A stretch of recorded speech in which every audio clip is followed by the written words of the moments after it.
Well, hello.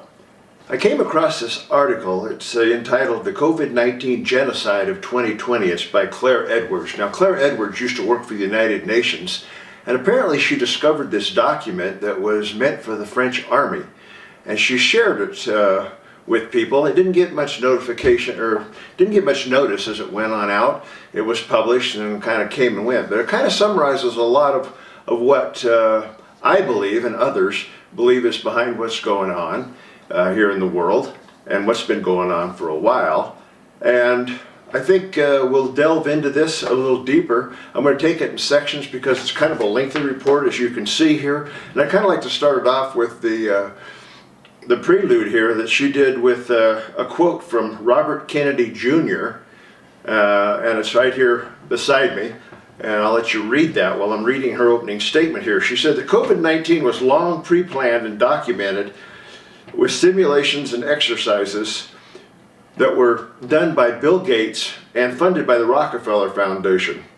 And in the platform that they did during the exercises, there was over 200 markers that they looked at that they wanted to see what would happen if a pandemic was in fact inflicted upon the world, and how they could counter it and ultimately, as you know, make money off of it. And that's what's been going on. You know, Bill Gates invested heavily in pharmaceuticals, and before that he was actually in Africa with vaccines that later on were found to have birth control medications in them, so that the natives couldn't get pregnant for 6 months at a time. And so they did these boosters, so ultimately stopped almost a whole generation of children from being born in Africa. Said early attempts, according to this report, early attempts failed. And we know those as H1N1 and the swine flu, that yes, they seem to be a real problem, and everybody geared up for them. I mean, I worked on the pandemic plan that literally put the plan together for the national response to H1N1, which fizzled and never did anything.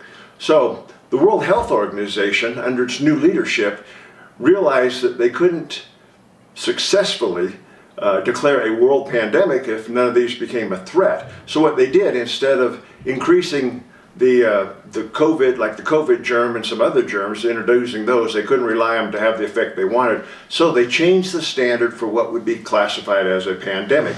And that's what we saw here under COVID-19. The World Health Organization declared it a pandemic, and all the world's governments were alerted, and hence we wound up wearing masks, having lockdowns, and having major impact upon the people of the world and the economies. So I'm going to look into this a little deeper. As I do a little more research, I'll come back out with the next segment, which goes into the advent of 5G and the underlying plan for its use here in America and also across the nation and in the world, and the impact that we see that that's going to have, and why we need to stop that in every instant that we can. So thanks for joining me, and I look forward to doing our next segment on the further reading and report on this paper by Claire Edwards.